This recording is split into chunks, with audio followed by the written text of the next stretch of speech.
Hi guys and welcome back to Adams Aquatics. Today's Tuesday, so we're here for another vlog style video. I'm going to go through the ins and outs in the fish room this week, let you know exactly what's gone on. So this week we've been doing quite a lot of DIY. Before we started looking at that, what I thought I'd do is let you have a quick look at Apollo and Aphrodite and let you have a quick look at them. I haven't shown you them for a couple of weeks. They're both doing fine.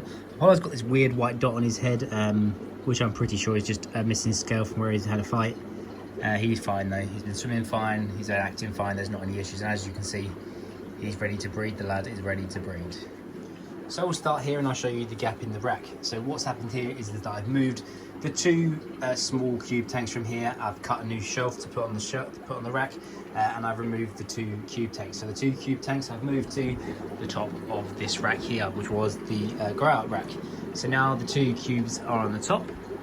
This space here is now free for a new 3-foot tank, which will be arriving on Wednesday, and the grow out trays have moved down below, and underneath is still continuing with the black grow out. So why have I done all this moving around? Because I'm getting ready for more tanks. So I'm going to have the 3-foot tank here on the rack, and then onto the black rack I'm also going to add 3 more 2-foot tanks. So again, this is going to be for more species of fish. So probably more pistogrammas, different varieties, but the 3-foot tank is probably going to be for my shell dwellers. So I love this tank, I just don't love where it is. So I'm looking at closing this tank down and moving it onto the rack, and then just having this just for grow out. So I'm going to scoop out all the substrate and all of the shells and put them in the new 3-foot tank, and I'm going to move all 3 of these guys into the new tank. Now this is going to give them an extra foot of swimming speed because this is only a 2-foot tank, but it's really tall, whereas this is going to be a 3-foot tank, but quite long. So also this week, obviously you'll notice that I closed down the hospital tank, and what happened was I moved Kaya into the display tank. Now she's been getting on great with Hercules down here.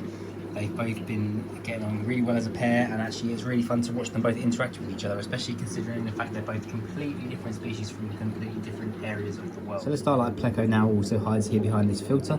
It really is enjoying its life. It's eating loads of mulm, it's eating loads of algae, it's growing quite fast and quite quickly, and obviously you can really see the nice starlight pattern on it. Completely different from my Blue Phantom Pleco, who I almost never see. This guy, the Starlight Pleco, I see him all the time, always out, always active, always out and about. Really fun to watch, really happy to have this fish in the fish room. So I thought I'd start looking at the breeding tanks by looking at this tank here, which, as we all know, used to house my Abiaxis trio. Now it only houses an Abiaxis female, Hera. She's the only one that survived. But on Friday we'll be going to pick up the new pair, which will join her in this tank. So what I'm going to do when I get those is I'm going to slowly acclimate them, and what I'm going to do is I'm going to add the breeder box to the front of this tank and slowly acclimate them so that they both get on and start their lives in the fish room relatively easily without being bothered or pestered by her, because she's obviously been in this tank on her own for about 2 weeks now. So we're just going to make sure that those guys have the best start to their life here, and hopefully it will help them to acclimatise better, unlike the last time where they kind of were just left to their own devices. So this should hopefully give them a better chance and a better survival rate. So we're just going to have a quick look at Percy now, who, as you can see, his fins are always up and he's nice and he's ready in breeding colours. His female is also getting there now. She's starting to go a bit yellower, and what we're going to do is we're going to keep feeding them high protein foods, and then hopefully this will get them ready to breed within the next couple of weeks. As you can see, she's at least doubled in size since I got her, and yeah, I'm really pleased with her progress, and I'm really pleased that he is now not bothering her and also not chasing around the tank. You also can see him a lot better because he now is showing off a lot more, which means you get to see a lot more of his fins, and you get to see how absolutely amazing and beautiful he is.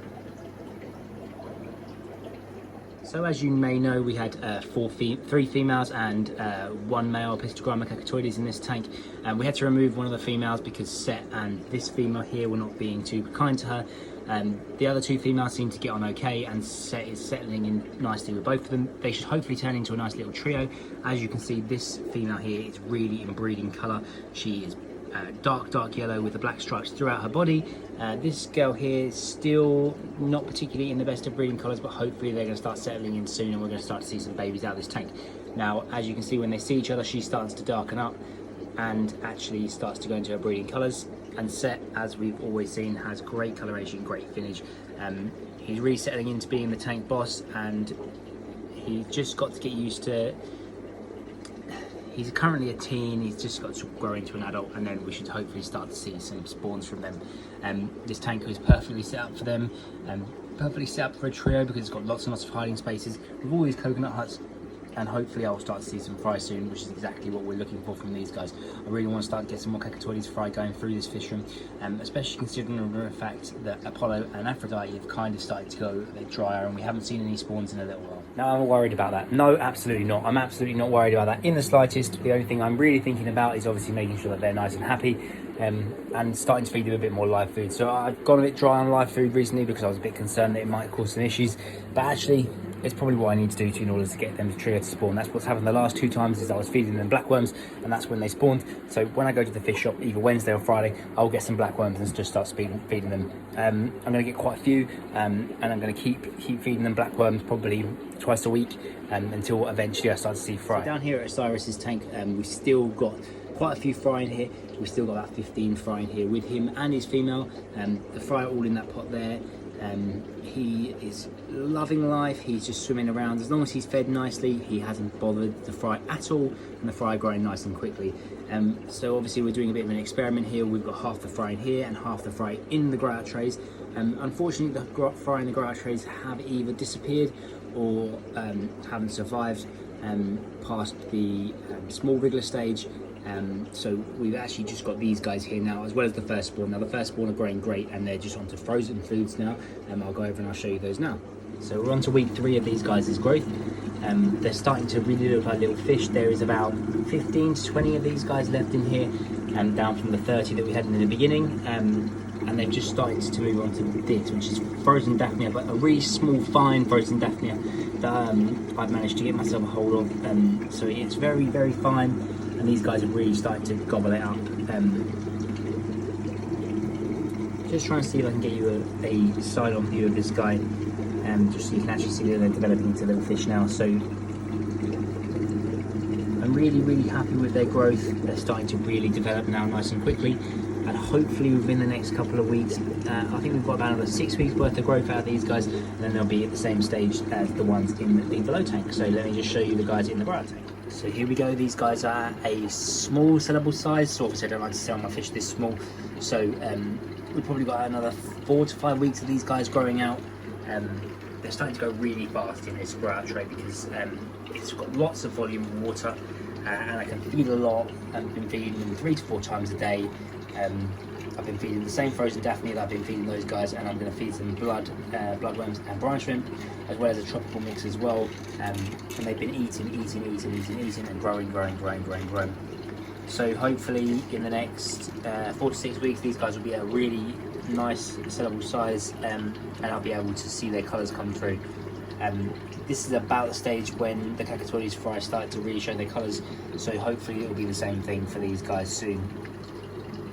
So that wraps it up for another week. The announcement of some more tanks, as well as some great things that have happened in the fish room. A lot of DIY this week. I've really been happy with the progress about what's been had. Really good week this week. So thank you for watching this video. Make sure you like and subscribe. Join me on Thursday, which will hopefully be setting up my new 3-foot tank. Thank you very much for watching. See you next time.